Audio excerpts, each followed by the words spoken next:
Bien le bonjour tout le monde, bienvenue sur la chaîne de Kaina TV. Nous sommes membres de l'association IPEC en tant que service civique et membre du conseil d'administration. Aujourd'hui, nous accueillons Thierry Paco, pardon, et philosophe urbain. Je vous laisse vous présenter davantage. Eh bien, volontiers. Donc, merci de m'inviter sur cette chaîne. Thierry Paco, donc ça, c'est pas compliqué. Philosophe de l'urbain, ça l'est un peu plus. Enfin, je suis philosophe de formation et de métier, parce que j'enseigne la philosophie à l'université. Mais je l'enseigne à des étudiants en architecture il y a quelques années. Et puis, depuis, j'ai plutôt travaillé avec des étudiants en urbanisme, même si c'est une notion que je critique. Et donc, j'ai voulu voir comment les philosophes que je fréquentais dans les livres, comme Sartre, Merleau-Ponty, Derrida, Paul Ricoeur, etc., m'informaient, me renseignaient, m'expliquaient ce qu'étaient les gratte-ciel, les mégalopoles, les bidonvilles, les centres commerciaux, les quartiers populaires, les grands ensembles. Et puis je me suis aperçu avec un certain désappointement que c'était pas leur sujet. Ils étaient un peu hors sol. Et donc du coup, j'essaye d'appliquer les concepts philosophiques à ces réalités urbaines que j'observe tout autour de moi et qui m'interrogent. On aura une question d'abord, ce sera Solène qui va la poser. On se demandait en fait si vous êtes venu en tram ou en voiture à la paillade. Je suis venu en tram parce que je ne conduis pas, sinon je suis d'habitude un cycliste, mais je n'ai pas pris mon vélo depuis la Normandie où je réside, et donc j'ai pris le tramway.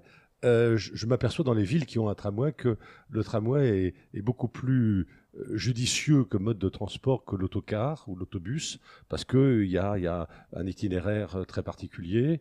Et puis là, comme c'était assez long, j'ai pu m'asseoir et là, j'observais ceux qui montaient, ceux qui descendaient. J'ai constaté, comme partout en France, que 90% des gens qui montaient, quel que soit leur âge, avaient un téléphone portable à la main. Alors je ne sais pas s'ils jouaient, s'ils regardaient leurs messages. Bon. Et comme moi je n'ai pas de téléphone portable, c'est un choix que j'ai pratiqué depuis longtemps, eh bien je suis tout à fait disposé à cette observation directe. Nous, on se demandait, pour vous mettre un peu dans l'entrée de notre interview, qu'est-ce que ça vous faisait, vous, en entendant qu'il nous faut plus que 40 minutes pour venir en tram à la Paillade du centre de Montpellier, alors qu'en train pour aller à Nîmes, on avait 20 minutes, 30 minutes. Qu'est-ce que vous, en tant que philosophe de l'urbain, ça vous évoque?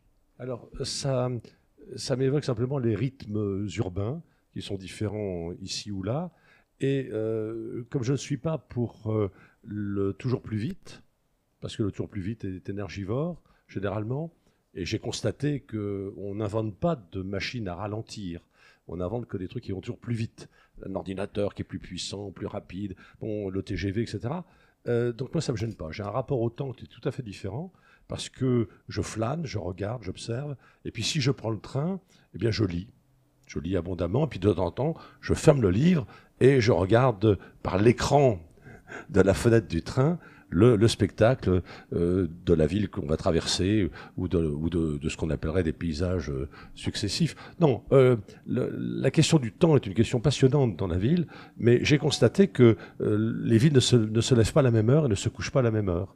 Il y a des villes estudiantines beaucoup plus actives le soir que d'autres qui sont quasiment désertes et même un peu tristounettes à partir de 20h du soir. Bon, donc ça dépend vraiment des villes. Et dans notre société, on essaye d'être dans le 24 heures sur 24, 7 jours sur 7. Ça, c'est la société marchande qui nous explique ça. Et moi, je pense que c'est pas mal si j'ai écrit un livre sur le dimanche, par exemple, et j'ai trouvé ça pas mal de savoir que dans certains pays, le dimanche, tout est fermé. Alors évidemment, si les touristes arrivent, ils sont furieux. Ils ne foutent rien, ces Indiens ou ces Vietnamiens. C'est fermé le dimanche, c'est pas normal, etc. Ben, après tout, pourquoi pas? L'idée d'un jour de repos, ou de 2 jours, ou des jours fériés, ça me choque pas. Je pense qu'il faut se mettre dans les temporalités de l'autre pour en apprécier la diversité et parfois la saveur. Enfin, vous avez déjà commencé à développer le sujet, mais on voudrait déjà savoir comment vous définissiez la philosophie urbaine. Alors, d'abord la philosophie. Oui. La philosophie naît de l'étonnement chez les Grecs. Ils posent une question. Pourquoi y a-t-il quelque chose plutôt que rien? Et à partir de là, ils essayent de savoir ce qu'il en est. Et on appelle ça l'ontologie. Étymologiquement, ça veut dire la connaissance de l'être. Quel est l'être du micro, la microïté du micro, la chaiséité de la chaise, la véréité du verre et l'humanité des humains. Donc, cette recherche de l'essence des choses, c'est le propre de la philosophie occidentale. Parce que, ce que je ne savais pas quand j'étais étudiant en philosophie, c'est que dans de très nombreuses langues, il n'y a pas de verbe être, il n'y a pas de mot être. Et donc, du coup, la philosophie chinoise ne peut pas se construire sur la recherche de l'être d'une chose, puisque ce mot être n'existe pas. Vous voyez, alors, c'est un peu vertigineux, parce que ça veut dire, qu'est-ce qu'on apprend dans la Chine ancienne, qu'est-ce qu'on apprend au Japon? On apprend une autre forme de connaissance qui est peut-être le résultat d'une opposition entre quelque chose qui est et quelque chose qui n'est plus. Alors, on est dans ce qu'on appelle le livre des transformations, le fameux Yiking chinois. Et chez nous, on n'a pas la même logique de la contradiction. On a au contraire quelque chose qui est, et puis qui peut disparaître et qui devient le néant. D'où le titre du livre très connu de Sartre, hein, L'être et le néant. Donc vous voyez, à l'échelle planétaire, on a des approches de la philosophie qui sont différentes selon les langues. Alors, maintenant, je qualifie la mienne, cette philosophie, de l'urbain. Parce que, ça c'est un point de vue qui est tout à fait discutable, mais que j'affirme, c'est que notre terre est urbaine. C'est-à-dire qu'on ne peut pas échapper à la condition urbaine, qu'on soit un paysan du Mali, qu'on soit un chauffeur de camion en Inde, qu'on soit un muletier au Pérou, on est urbain. Parce que à l'échelle planétaire, c'est le mode de vie des citadins qui s'impose à tout le monde. C'est ce que j'ai appelé dans un de mes livres l'urbanisation des mœurs. C'est-à-dire que je peux habiter un tout petit village paumé, mais j'aurai les mêmes exigences que mon cousin ou mon beau-frère qui habite dans une grande ville. C'est-à-dire que je voudrais des rues goudronnées, éclairées par un système d'éclairage public, qu'on me ramasse mes ordures ménagères toutes les semaines, etc. Donc cette urbanisation des mœurs va se généraliser au point où le comportement de chacun, et là je vais très loin, le comportement de chacun, y compris sexuel, y compris langagier, y compris alimentaire, y compris dans les relations hommes-femmes, y compris dans les relations entre les parents et les enfants, s'homogénéise par l'urbanisation. C'est pour ça que je parle, moi, d'urbanocène, et non pas d'anthropocène seulement. Moi, je voulais vous demander, qu'est-ce que c'était pour vous, la représentation de la ville? Alors, je mettrai un pluriel dans les deux. Les représentations et les villes. Je pense qu'une ville toute seule n'existe pas. Les villes existent par rapport à leur environnement agricole, forestier ou maritime. Elles existent aussi par rapport à la rivalité avec d'autres villes. C'est très connu, Marseille rivalise avec Aix et réciproquement. Bon, on a ça dans tous les pays du monde. Et donc, il y a une sorte de hiérarchie des villes. Mais ce qui est important pour moi, c'est de dire que le fait urbain ne peut se comprendre qu'à l'échelle planétaire. C'est-à-dire que une modification de la politique urbaine à Montpellier, par exemple, aura des répercussions à Nîmes, à Perpignan, à Toulouse, mais en même temps, peut-être à Casablanca, si jamais il y a une forte migration marocaine ici, bon, etc. Donc, nous sommes dans des systèmes d'interrelation, et donc il n'existe pas une ville toute seule. Alors, pour vous répondre plus précisément sur la représentation, j'ai pas mal étudié la manière dont le cinéma représentait les villes. Et parce que j'ai présidé longtemps le festival de films d'Aix-en-Provence, qui s'appelle Images de ville, et le slogan c'est « Comment la ville regarde comment le cinéma regarde la ville ». Et alors, effectivement, le cinématographe naît en 1895, en même temps que les métropoles, les grosses villes s'imposent. Et donc, de cette façon, l'histoire du cinéma et l'histoire de la mondialisation de l'urbain est parallèle. Sauf que chacune de ces histoires est indépendante de l'autre. Alors, les représentations de la ville, bon, vous avez des villes qui sont... alors, prenons un exemple typiquement français, la banlieue française. Bon, la banlieue française, avec le grand ensemble, c'est un truc très particulier. On n'aura pas de films comme L'Esquive, ou comme La Haine, ou comme La Squale, à Londres ou aux États-Unis. Parce que la suburb américaine, elle est plutôt pavillonnaire, même s'il y a des gangs, même s'il y a des trafics de drogue, ce n'est pas le grand ensemble. Justement, à propos de ces gangs, tout ça, il y a des images qui sont attribuées à des quartiers. On peut dire un quartier malfamé, un beau quartier. C'est quoi c'est dû aux médias. On pourrait dire que c'est dû aux médias, souvent. Oui, alors ça apparaît, cette distinction entre les quartiers apparaît avec la généralisation de la société productiviste, c'est-à-dire le début du 19e siècle. À l'époque de la Révolution française, par exemple, il n'y avait pas de beaux quartiers.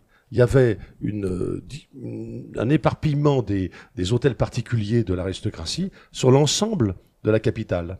Et chaque hôtel particulier faisait vivre tout un paquet de gens qui étaient leur personnel de service, ceux qui s'occupaient des chevaux, ceux qui s'occupaient du carrosse, ceux qui s'occupaient de leurs vêtements pour les laver, pour les repasser, etc.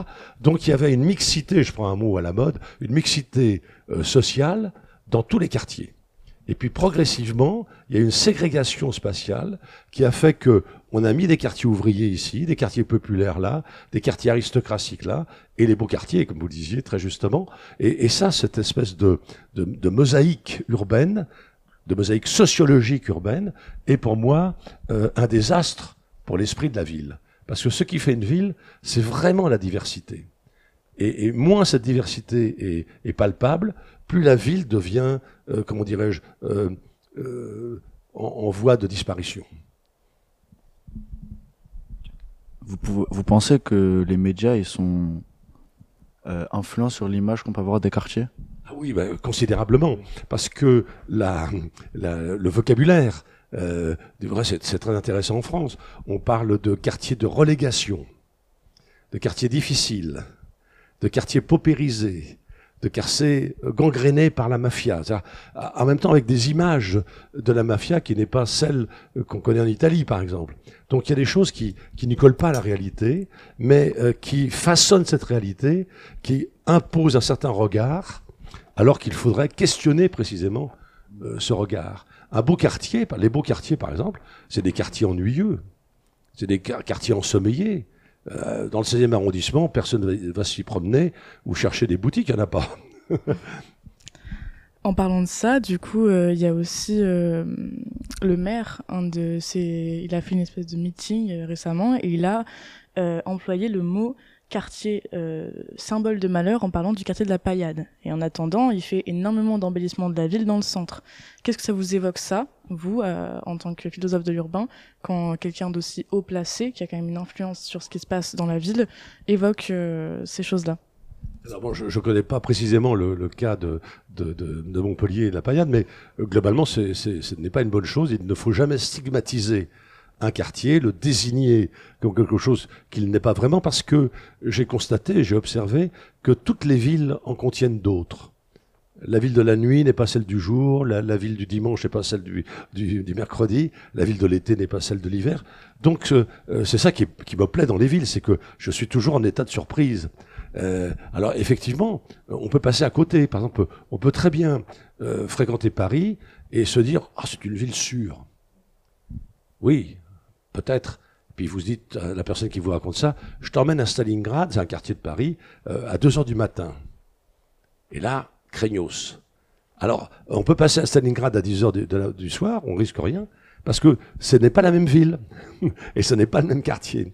Et donc, en même temps, je pense qu'on l'a su par la généralisation de la vidéosurveillance, en même temps, les points de deal changent.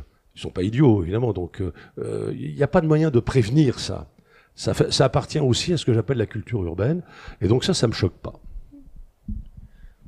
Mais est-ce qu'il y a une possibilité d'embellir ces quartiers délaissés? Évidemment. D'abord, il faut partir des gens, toujours. Il faut leur dire, votre quartier peut être beaucoup plus beau, qu'est-ce que vous aimeriez faire ? Ah, je voudrais planter des fleurs, je voudrais mettre des énormes bacs comme ça que je vais planter. Ben, faites-le. Il faudrait qu'il y ait un peu moins de voitures, parce que les voitures encombrent les trottoirs. Eh bien, on va les déménager. Donc, on peut très facilement, et c'est pas coûteux, embellir une ville. On l'a vu dans des quartiers, moi je me souviens de ça à Naples, je me souviens de ça aussi à Rabat. Tout d'un coup, il y a une ruelle, et puis les gens qui habitent là ont posé des pots de fleurs, et donc c'est très verdoyant. Ils ont mis une chaise ou un petit banc, et puis ils s'y retrouvent. Et là, tout d'un coup, c'est comme s'il y avait une sorte d'antichambre de la maison qui était dehors. Donc, et ça, je crois que c'est très important. Il faut que la maison, l'habitat des gens, ce n'est pas simplement le logement. Parce que je suis persuadé que l'être humain ne réside pas dans des mètres carrés. Il réside dans quelque chose qui a une autre dimension culturelle. Moi, j'habite pas des mètres carrés, j'habite telle maison dans tel quartier, parce que à un moment donné, j'entre dehors. Je ne sors pas dehors, j'entre dehors. J'entre dehors parce que la rue dehors, elle m'est sympathique, elle m'est accueillante.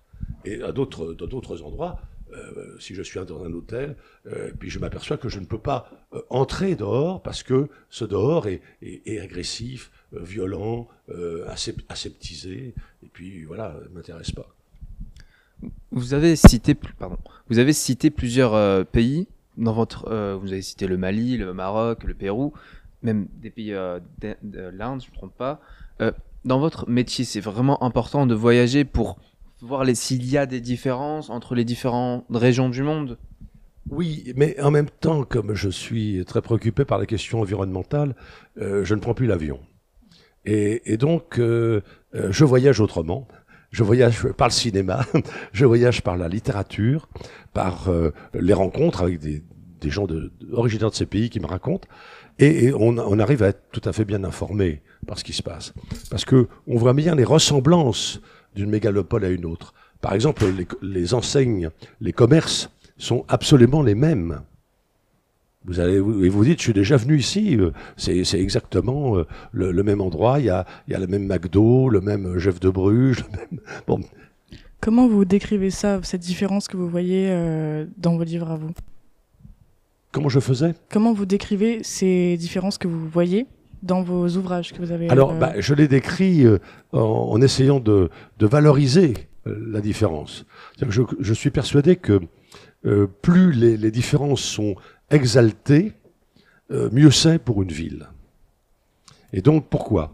Parce que une ville qui est homogène, la même population du même niveau culturel, économique, etc., est une ville qui se prive de tas d'autres gens dont les différences viennent légitimer sa propre différence.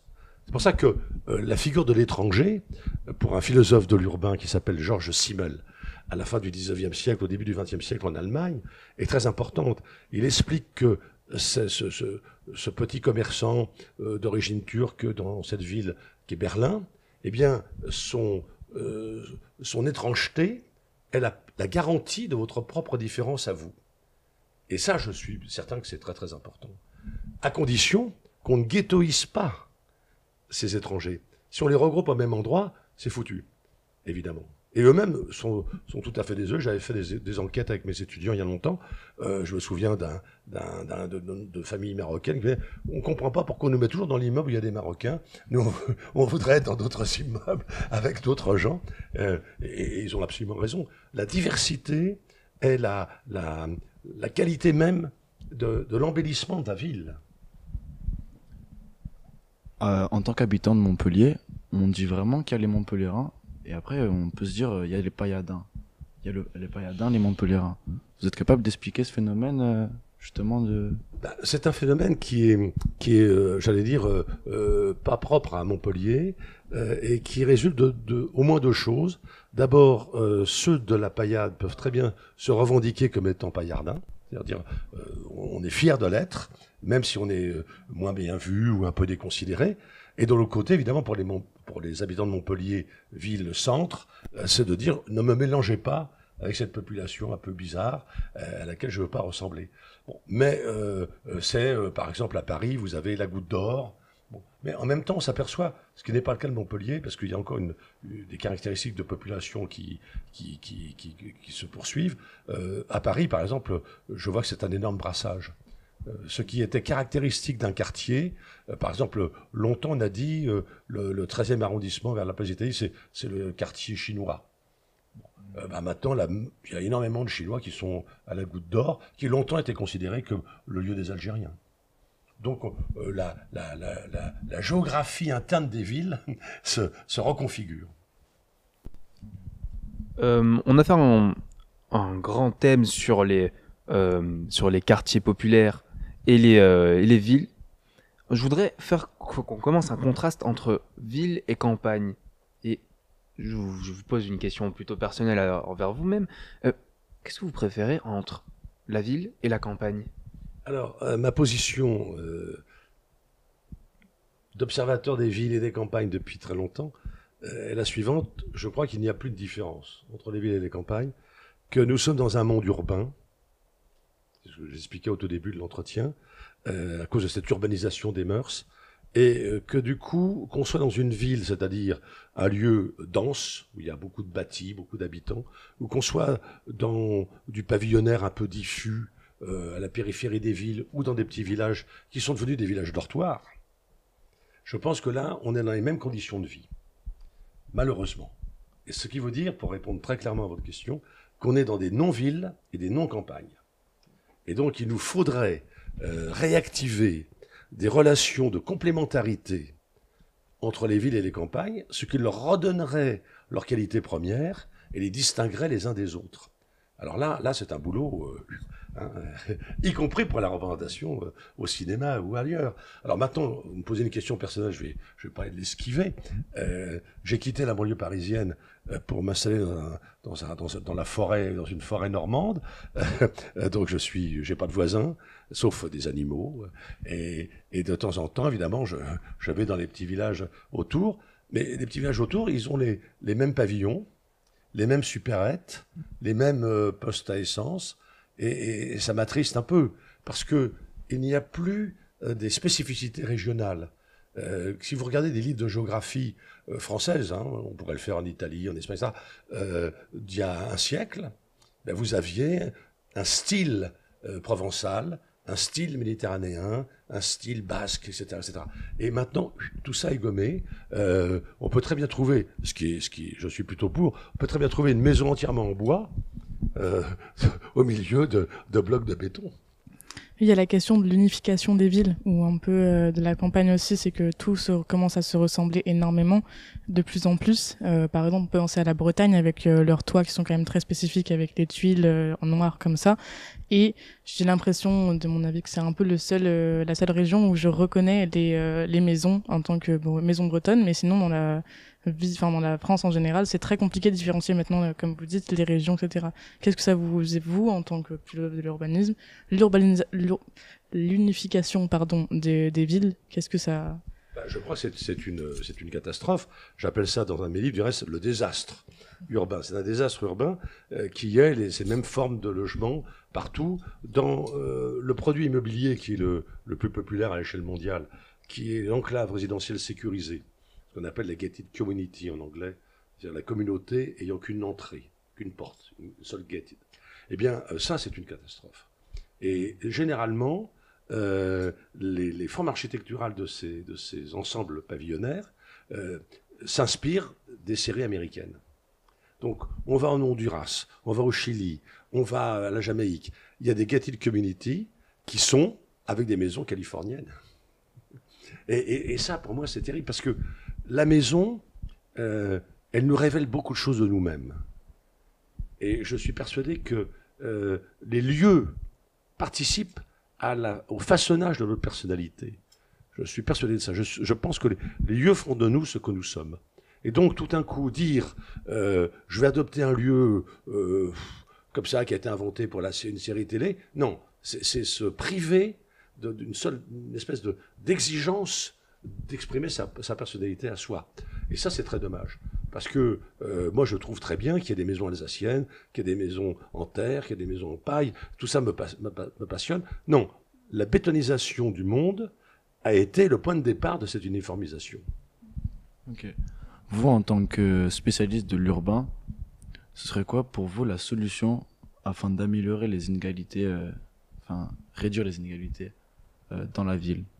Alors, d'abord, c'est faciliter les mobilités, réduire la distance entre le lieu de travail et le lieu de résidence, parce que j'ai longtemps habité en banlieue parisienne, je trouvais ça absurde que des gens se levaient à 6 heures du matin pour aller de Choisy-le-Roi à la Défense, où ils étaient personnel de service, par exemple, ou cadres même, et puis ils mettaient 1h30, et le soir 1h30 pour revenir, alors qu'ils auraient pu être logés à un quart d'heure à pied ou à bicyclette de leur boulot. Donc c'est vraiment là une organisation des territoires qu'il faut changer, et puis aussi le fait que beaucoup de petits villages meurent, alors que les maisons sont en bon état, parce qu'il n'y a pas d'héritiers, bon, et les prêts bancaires sont facilités pour les jeunes couples, à condition qu'ils construisent du neuf. Donc, ils vont construire à 800 mètres du village une petite maison sans grande qualité architecturale, une maison sans grâce, comme je dis, et on va abandonner des maisons de ville. Alors, je trouve ça idiot. Et presque avec ça, on peut faire ça sans grande difficulté. Et si on réactive les petits villages, on maintient les commerces et les classes. Donc on a là tout à fait un art de vivre villageois qui reprend le dessus. Et je ne sais pas par quel masochisme on préfère être dans des distances et dans des difficultés, plutôt que d'essayer d'organiser le plus harmonieusement possible la territorialité. Enfin, de ceux que personnellement j'ai pu comprendre, il y a un problème démographique déjà premièrement, et aussi un problème de mentalité, penser toujours à aller vers les villes, avoir un bon travail, qui engrange une unification des campagnes et des villes. Personnellement, moi j'ai perçu comme ça, vous pouvez confirmer et même développer. Oui, oui. Et donc, alors ça c'est excessivement dangereux parce que on a considéré que la culture et la possibilité de réaliser son existence était préférable en ville. Bon, donc on a dénigré les campagnes. Et on n'a pas compris qu'on pouvait solidariser les campagnes et les villes en permettant à chacune de disposer des mêmes services, en gros, que dans une grande mégalopole. Je viens de publier un livre qui s'appelle « Mesures et démesures des villes ». Je me suis intéressé à la question de la bonne taille d'une ville. Est-ce qu'il existe une bonne taille? Et j'ai regardé historiquement ce que les penseurs en disaient, en commençant par Platon, un vieux copain grec, donc forcément je vais le visiter souvent. Et Platon donne le chiffre de 5040 foyers. Pour lui, ça c'est la taille idéale. Un foyer, c'est 5-6 personnes. Donc 5000, ça fait 30 000, vous voyez, en gros. Et Platon dit qu'il faudrait que chaque foyer ait une résidence à la campagne et une en ville. Et ça, je trouve ça pas idiot, après tout, une bi-résidentialisation. Bon. Alors, ensuite, vous avez Thomas More qui décrit l'utopie. Là, c'est des villes de plus de 100 000 habitants. Bon. Et puis, vous arrivez, alors je saute toutes ces étapes, vous arrivez à l'idéal même de cité-jardin que Ebenezer Howard invente à la fin du 19e siècle. Et pour lui, la cité-jardin idéale, c'est 30 000 habitants, dont au moins 2000 agriculteurs. Et comme son nom l'indique, c'est une cité avec des jardins, avec des prairies, avec de l'élevage, avec des forêts, et où il fait bon vivre. Eh bien, la première s'appelle Letchworth, elle existe toujours. J'y suis allé, et j'ai rencontré le maire, il n'est plus maire maintenant, enfin à l'époque il l'était, Philippe Ross, et il m'a expliqué que l'idéal de la cité-jardin était vraisemblablement une source d'inspiration pour la future ville écologique. Parce que la majorité des gens vivaient au milieu de ce jardin, qui n'était pas leur propriété privée. Alors je vous remercie monsieur Thierry Paco de votre présence ici au quartier de la Paillade. On remercie bien sûr à Kayna TV de nous avoir enregistré et de nous avoir permis d'organiser cette interview sur sa chaîne. Et bien sûr l'IPEC, parce que sans eux nous ne serons pas là, et sans Nourdine Bara, sans lui vous ne serez même pas sur la Paillade. Exactement, merci à vous. Merci à vous. Et merci à vous, chers auditeurs, de nous avoir écoutés. Et bonne journée, à la prochaine.